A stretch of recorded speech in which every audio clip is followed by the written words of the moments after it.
In the winter of 2010 and 11, I invited Maria Chavez to curate an innovative series of sound installations at my newly formed artspace in Brooklyn, New York.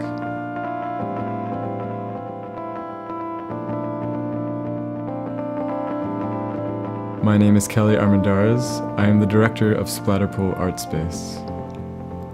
I founded Splatterpool with the mission of supporting an inclusive network of local artists working in a wide array of artistic practice, from documentary photography to new digital media to queer performance art. The Dead of Winter Works Sound Art Series was included as the centerpiece of our first season and launched Splatterpool's Curator in Residence program. Maria was chosen because of her dedication to the sound art community and shared interest in providing a nurturing forum for new ideas and creative challenge. The sound installations created in this series include the works of 6 active sound artists and musicians working within the music and art world in New York City.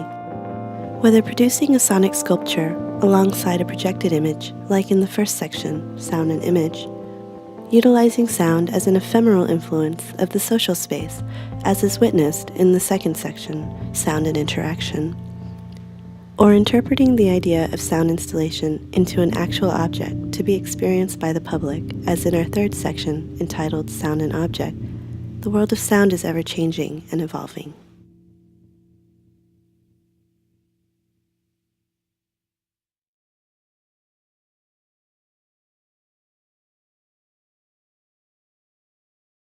I like to think, or I like to feel that in my work, everything emerges from making the work itself. You start from making a mark, or from thinking that something is interesting, something moves you or motivates you, and then you start putting things together, and then ideas might emerge from that, from the process.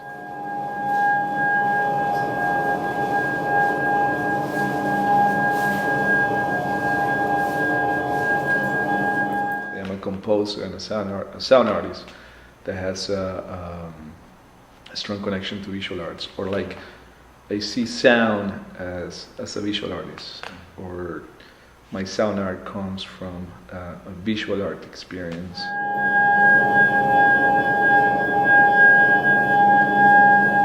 I was looking at some films that were in a storage room, and I asked the technician there if I could have some of his films, and he said, yeah, just take whatever you want.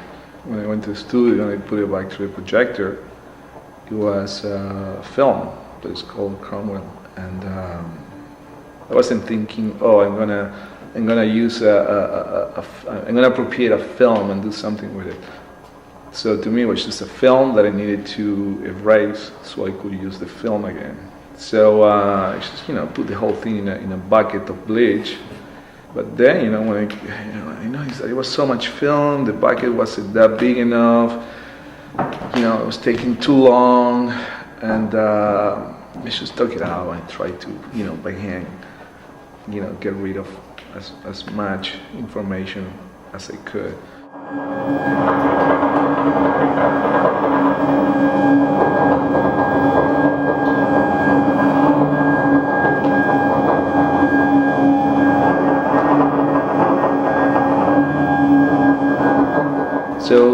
terms of appropriation, that was kind of like, was more, a consequence of trying to do something else and then going with it to see where it would take me.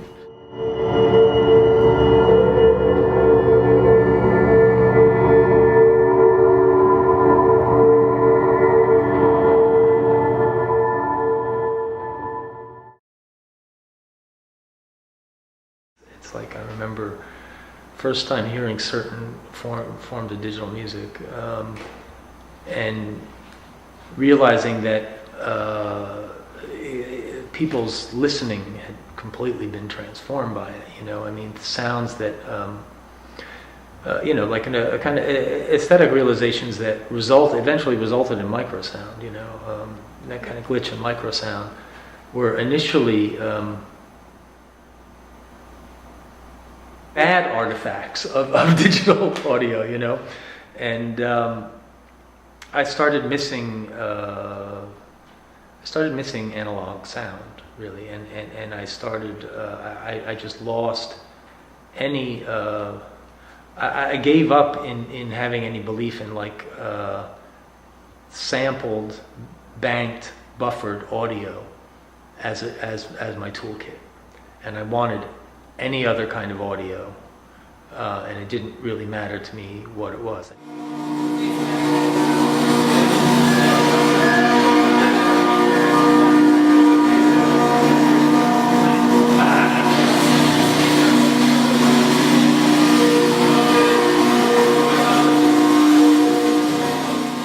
At this point, I'm in Dumbo. I'm kind of living in what used to be my friend's painting studio in Dumbo, and I have roommates of all different sorts that come and go, and one roommate left an old Belgian-made RGB video monitor there. It was a well-made monitor, but it was really old. It was from the early 70s or something. It had separate inputs for the 3 color channels, so that's RGB stands for. And I was sitting around there one cold winter, kind of, distracted and not knowing exactly what to do, and they had moved out and they had left the monitor, and I was like, well, what am I going to do with this? And there are my 2 oscillators sitting on the table, and then there's the monitor there, and really I'm like this. And the only thing you need to do to make an image with sound is plug an oscillator into one of those channels. And in that era of analog video, that's how it worked. So I plugged in an oscillator, and I made a 60 hertz tone, and then it made a big fat red bar sitting right in the middle of the screen, and then I realized, oh, this was the basis of the old video synthesizers.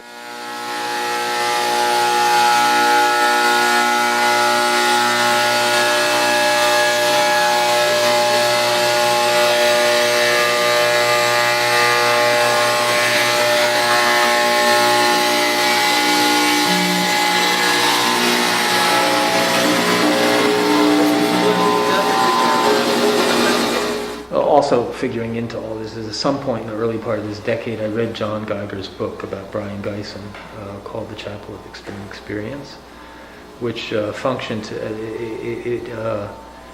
it recuperated a whole lost area of my interest with the study of flicker and the flicker phenomenon.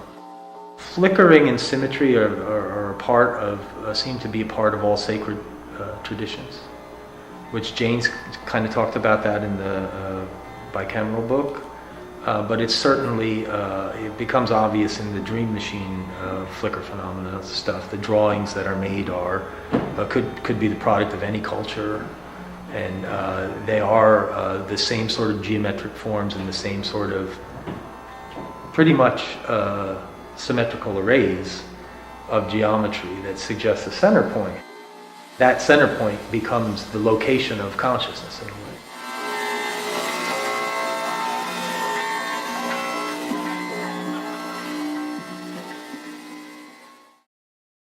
One of the common factors that all the artists share in this series is a unique relationship with what I call the language of chance.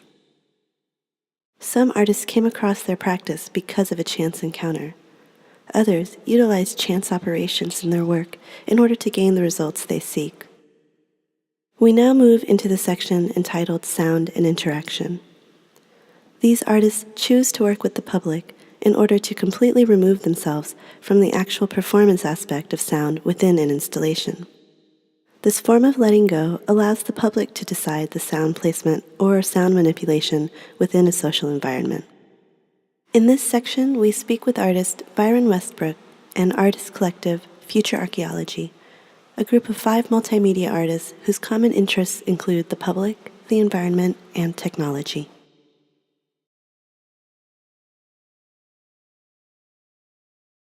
Byron, do you want to say a few words before? I am. Geez. Hang on just one second. I'm going to turn all of these on. Is there anybody in here who doesn't know what an iTunes playlist is? I mean, it seems like that's something that's kind of part of the vernacular and everybody knows. That's key to what happens with these. Every one of these speakers has an iPod Shuffle on the bottom of it, and it's loaded with a playlist, a different playlist in each one. But there are about 30 tracks on each one playing on random. These are all playing right now, actually, because only one track actually has sound on it. So basically, at some point, one of them will start making sound, but you guys can just, take them, pass them around, and everybody try to get your hands on one at some point over the course of this, and see what happens.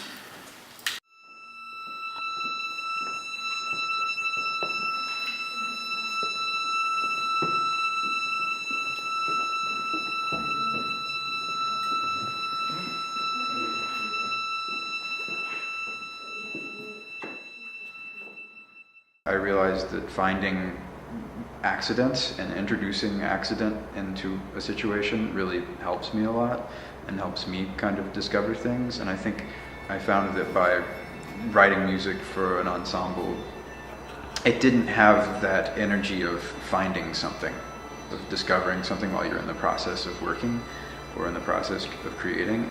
During the time that I was playing in rock bands, I started seeing people perform solo that were able to get kind of this same sort of like layered experience that you would get with a band. And I guess I just, for some reason, I mean, maybe it was just those specific people, but I guess they seemed to be working with the same sort of material, I would say, that I was working with in terms of like subtlety and whatnot. I just started doing what I'm doing now based on the idea of just wanting to do something by myself.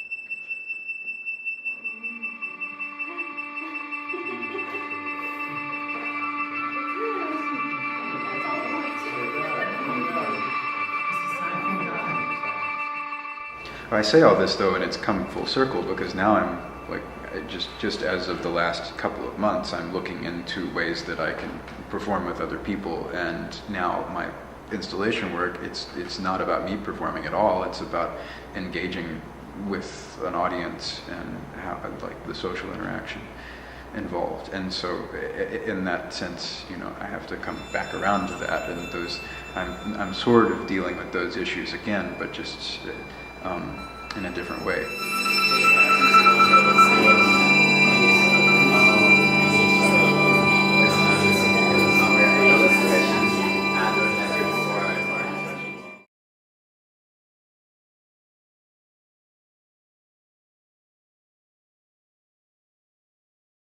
Future archaeology is obviously an invented discipline, and it's a little bit tongue-in-cheek, but I think we're conceiving of it as examining or presenting relics of an imagined future in the present which involves new types of relationships between biological systems and electronic systems. Also, we're all friends. So this is an experiment in the conductivity of both drawing, or an extension of the human hand, and also the human body. So throughout the rest of the evening, you'll be taking members of the audience and replacing pieces of electronics with your body.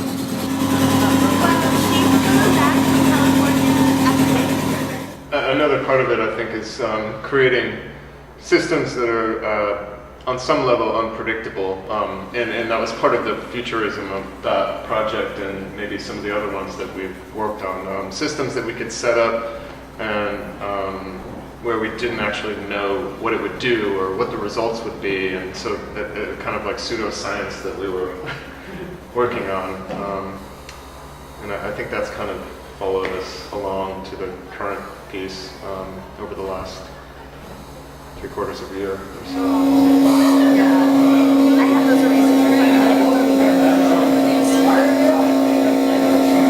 Well, in this piece, I think more than any piece we've done in the past, the piece that we're doing here directly connects to that idea, because we're actually going to be bringing human beings into contact with the technology itself and into contact with each other. So we're highlighting this idea of connecting to another human being through a piece of equipment, through some kind of mediated force, and then also the ability to connect with the human being through your humanness, through your humanity, through your hand.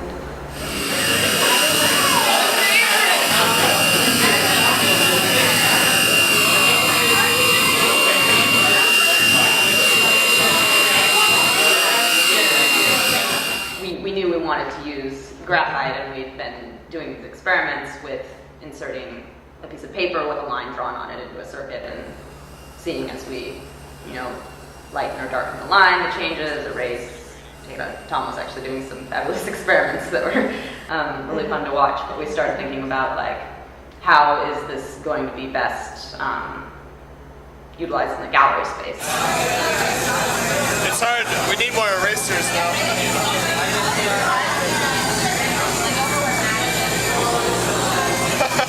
I think I don't know if there's any more erasers, but... The fact that we're using graphite, which relates both to this fine art tradition and the idea of the human hand, but also it's actually something that comes out of the ground, and it's this really natural material. So we started looking into the actual structure of graphite and what makes graphite graphite. And it turns out it's this hexagonal structure that's common to all carbon, but the way that it's put together in graphite, it's these sheets that are layered on top of each other. So we're going to try to create kind of diagram-like structure that'll cover the wall, that'll suggest that layering, and kind of both refer to the actual structure of the graphite, but also become part of the circuit. A lot of our work has been site-specific, so there were some specific concerns we were addressing in the gallery here. First, it being a gallery as such, so drawing was something that we were using to connect it to the tradition of gallery art and fine art.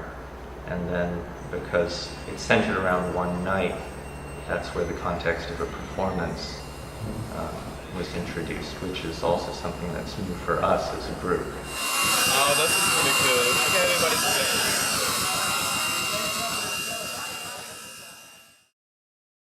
The last section of this series is unique because the creators consider themselves musicians rather than sound artists. Both are active in the music world in New York City, boasting a number of musical accomplishments. I was curious to see how these musicians would interpret the idea of sound installation. Surprisingly, they both separately decided to build objects in a gallery as a means of expressing their abstract ideas of sound in an art space.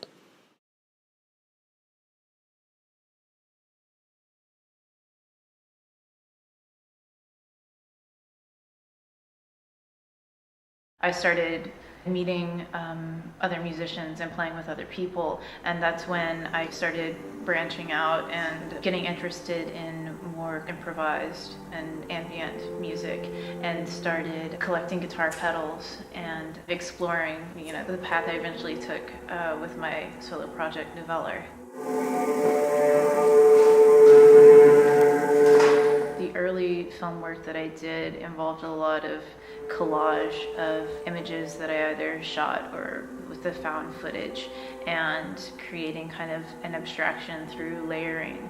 And I feel like the new stuff that I'm working on, or the films in Artifact, it's deconstructing the layers. The focus is more kind of like on the process instead of just this kind of density that that forces abstraction.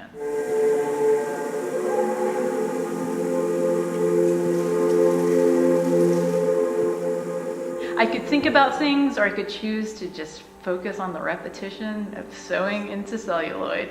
And I knew that I wanted this to be kind of like the seed for my installation.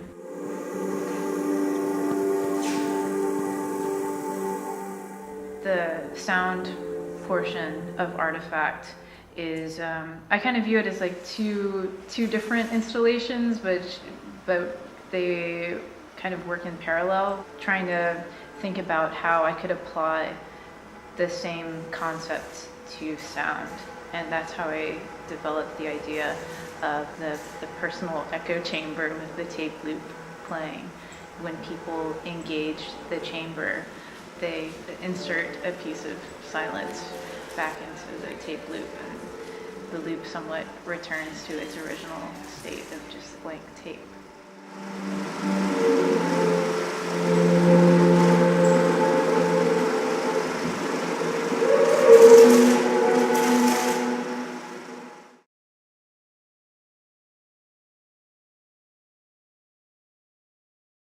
I'm a musician. I practice and I, studied classically and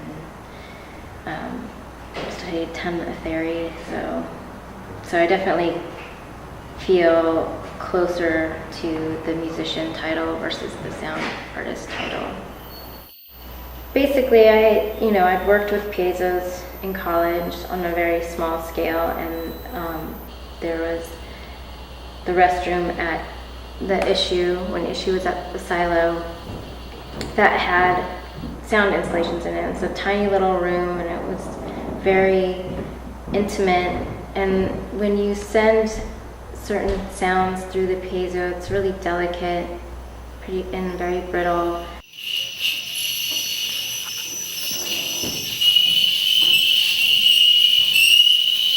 And I just was really inspired to do something larger than what I had done when I was in college, and came up with this idea of doing a sound chandelier.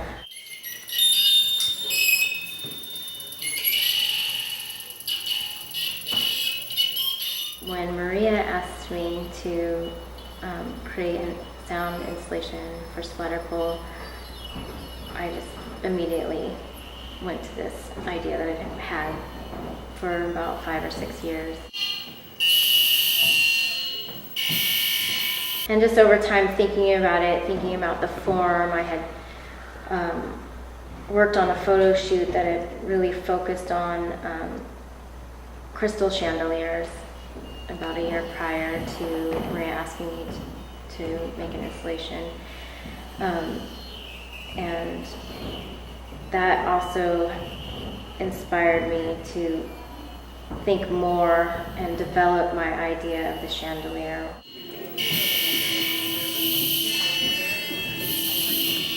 That particular constellation is meant in mythology, the path of souls. It's like the water bearer pours the water into this constellation.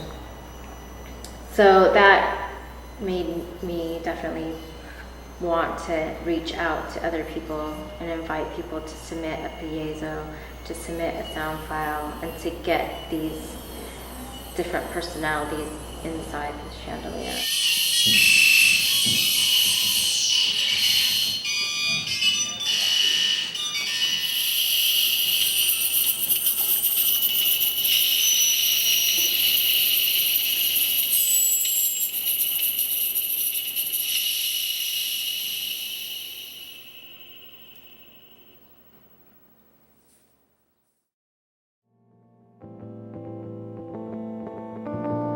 With the Dead of Winter Works series, I wanted to use this curatorial opportunity to encourage these artists, who I consider my peers, to explore the usage and engagement of a gallery space in more detail. Each sound installation remained on view for one weekend following an opening performance by each featured artist. For a sound artist, an opportunity to hear your work live in a space for more than 24 hours is a luxury, since the art world still has issues with where to place sound in an art space. The Dead of Winter Works only scratches the surface of the expanding world of sound. The ultimate goal of this series is to revisit these artists in 10 years and see how their practices have developed.